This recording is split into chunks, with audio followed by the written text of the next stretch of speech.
ఇప్పుడు చెప్పుకున్నట్లే అంతమంది హీరోలకి ప్రతి ఒక్క హీరోకి ఒక మంచి హిట్ ఇచ్చిన కృష్ణవంశీ గారు. అలా కాదు, నేను ఇవ్వలేదు. నేను డైరెక్షన్ చేశాను, వాళ్ళు హీరోగా చేశారు. అతను ఒక యాక్టరు, నేను ఒక డైరెక్టరు. సో నేను వాళ్ళకి ఇవ్వటం, వాళ్ళు నాకు ఇవ్వటం ఏమి ఉండదు ఇక్కడ.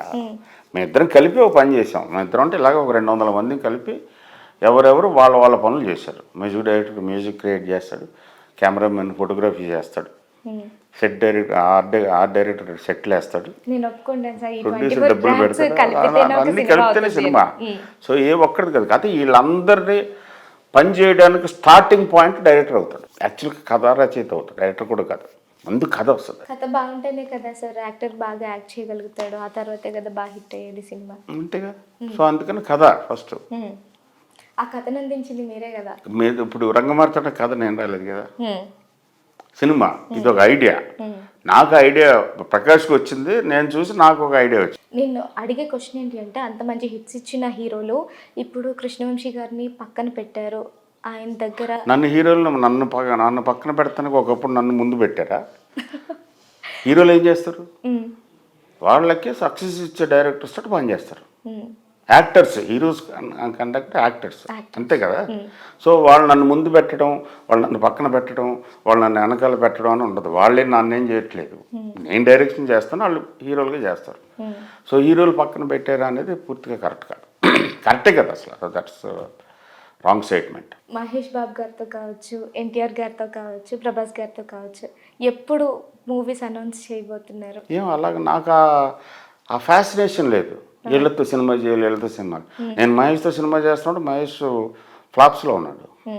నేను రాఖీ టైంలో ఎన్టీఆర్ ఫ్లాప్స్లో ఉన్నాడు. నేను వాళ్ళని ముందు పెట్టినట్ట. సో సబ్జెక్టు ఆ సినిమా ఎవరు సరిపోతారు? మహేష్ బాబు సరిపోతారు కాబట్టి మురారి తీశాను. మహేష్ బాబుతో రాఖీ తీయలేదు. అలాగే మన ఎన్టీఆర్ తోటి మురారి తీయలేదు కదా. యాక్చువల్గా ఎన్టీఆర్ మురారి అంటే చాలా ఇష్టం. నాకు మురారి అంటాడు. కాదు నీకు రాఖీ కరెక్ట్, రాఖీ తీసాం. అందుకని ఏ డైరెక్టర్ని ఏ హీరో పక్కన పెట్టడం కానీ ముందు పెట్టుకోవడం కానీ ఉంటుంది. హీరో చేతిలో ఏముంది, కథలో ఉంటుంది. ఆ టైంకి ఈ డైరెక్టర్ ఆ కథకు సరిపోతాడని అనుకుని ప్రొడ్యూసర్ అనుకుంటే ఆ డైరెక్టర్ని అప్రోచ్ అవుతాం. లేదా డైరెక్టర్ తన దగ్గర ఒక కథ ఉండి ఈ హీరో బాగుంటాడు దీనికి అనుకుంటే ఆ హీరో దగ్గరికి వెళ్తాం. ఇంతకుముందు కొన్ని ఇంటర్వ్యూస్లో మీరు చెప్పినప్పుడు విన్నాను సార్, మెగాస్టార్ చిరంజీవి గారితో మీకు చాలా మంచి అనుభవం ఉంది అని. ఆయన అందరితో చాలా బాగుంటారు. నేను ప్రత్యేకం అని నేను అనుకోవట్లేదు ఆయన దగ్గర.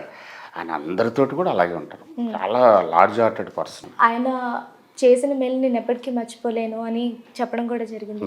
అంటే ఏం జరిగింది సార్ ఆయన వల్ల? అది అయిపోయింది కదా. ఆ ఇంటర్వ్యూ చూడు, ఒకసారి చెప్పాను కదా. మీరు చెప్పారు కానీ దానికి రీజన్ చెప్పలేదు కదా సార్. అది అంటే అది చెప్పుంటే ఆ రోజు చెప్పుండవును కదా. దీని గురించి కూడా అడుగుదాం అనుకున్నాను సార్. అంటే వాయిస్ సార్ లేకపోతే ఏదైనా సాంగ్? లేదు, ఓన్లీ వాయిస్. ఆయన కనపడరు సినిమాలో.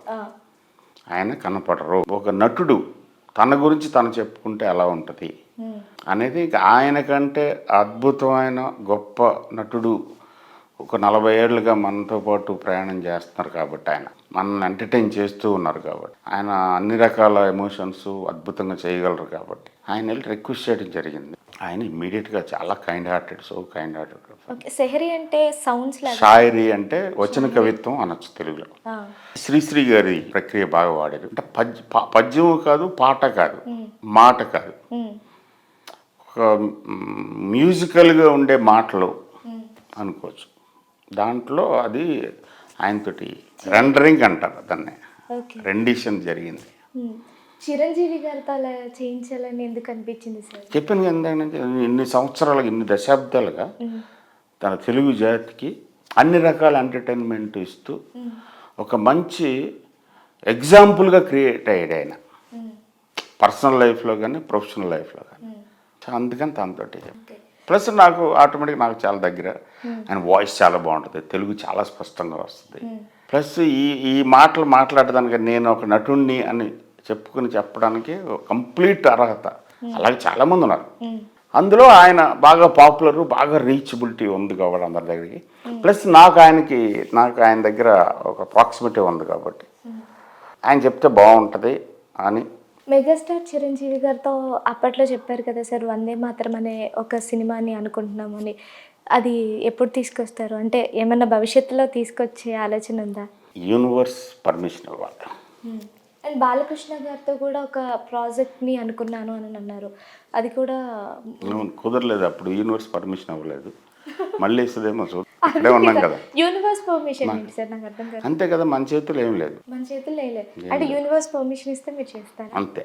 అంటే ఏ రీజన్స్ వల్ల పట్టాలెక్కలేదంటారు? అంటే ఏమైనా డేట్స్ పరంగా ఇష్యూనా, లేకపోతే అవన్నీ అనవసరం కదా. అప్పుడు అయ్యో ప్రతిదీ పాజిటివ్ కాదు, అదే కదా, పాజిటివ్ విషయాలు మాట్లాడుకుందాం, మంచి విషయాలు మాట్లాడు. ప్రపంచంలో ఇప్పటికే చాలా అశాంతి ఉంది, ఇది అశాంతికి సంబంధించిన విషయం. అంతే కదా. ఎందుకు జరగలేదు అంతే, యూనివర్స్ పర్మిషన్ ఇవ్వలేదు, జరగలేదు.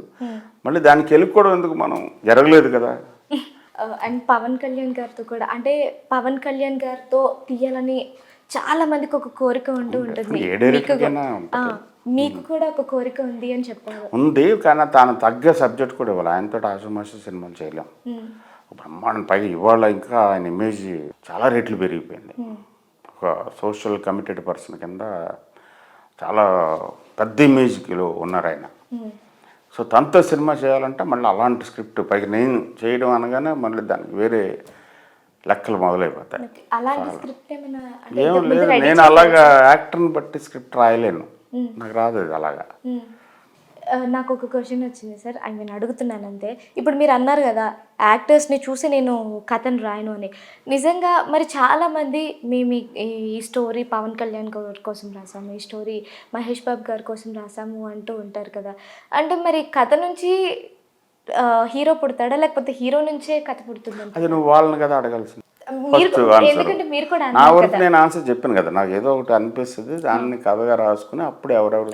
మీ అభిప్రాయంలో కథ నుంచి హీరో పుడతాడా, హీరో నుంచి కథ అంత చెప్పే అంత స్థాయి ఉందని అనుకోవట్లేదు నేను. దానికి చాలా లీడర్, పెద్ద సినిమా గురించి పూర్తి అవగాహన ఉన్న వాళ్ళు ఎవరన్నా చెప్పాలేమో, కానీ కథ నుంచి హీరో పుడతాడా, హీరో నుంచి కథ పుడుతుందా అది తెలియదు. ఇప్పుడు అంతఃపురం సినిమా తీసేటప్పుడు ఎవరు లేరు ముందు. నిన్నే పిల్లాడితో కూడా నాగార్జున కాబట్టి నిన్నే పిల్లాడి తెలియదు, ఎందుకంటే నాగార్జున నిన్నే పిల్లాడితో లాంటి సినిమా చేయలేదు అంతకుముందు. సో ఎలా చెప్తాం అది? మురారి లాంటి సినిమా మహేష్ చేయలేదు, ముందు చేయలేదు, తర్వాత చేయలేదు, మరి ఎలా చెప్తాం? అంటే మురారి నుంచి మహేష్ పుట్టలేదా? రాఖీ లాంటి సినిమా ఎన్టీఆర్ చేయలేదు. సో అందుకని ఇది ఎవరో ఒక వ్యక్తికి సంబంధించింది కాదు సినిమా అంటే.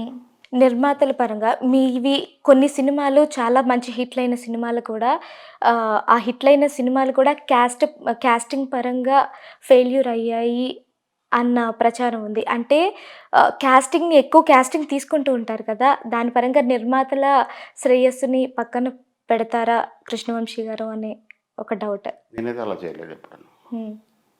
ఎవరైనా ఏదైనా అనుకుంటే దానికి సమాధానం చెప్పాల్సినంత అవసరం ఉందని నేను అనుకుంటాను, నేనైతే చేయలేదు. కాదు సార్, ఇండస్ట్రీలో ఒక ప్రచారం అనేవి చాలా ప్రచారం అంటే అదే అన్న, వీళ్ళు చెప్తే కదా ప్రచారం వచ్చేది. వాళ్ళు ఎవరైనా నీ దగ్గరికి వచ్చి పలానా ప్రొడ్యూసర్ ఇలా అన్నాడు సార్ మీరు ఏమంటారా అంటే బాగుంటుంది, కానీ అదే చెప్తున్నాను, పొల్యూట్ చేయొద్దు.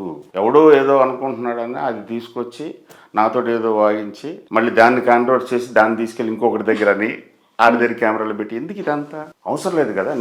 నన్ను అడిగే ఒక క్వశ్చన్, నేను చేయలేదని చెప్పాను. అసలు దానికి కరెక్ట్ ఆన్సర్ ఏంటంటే నీకెందుకు అది?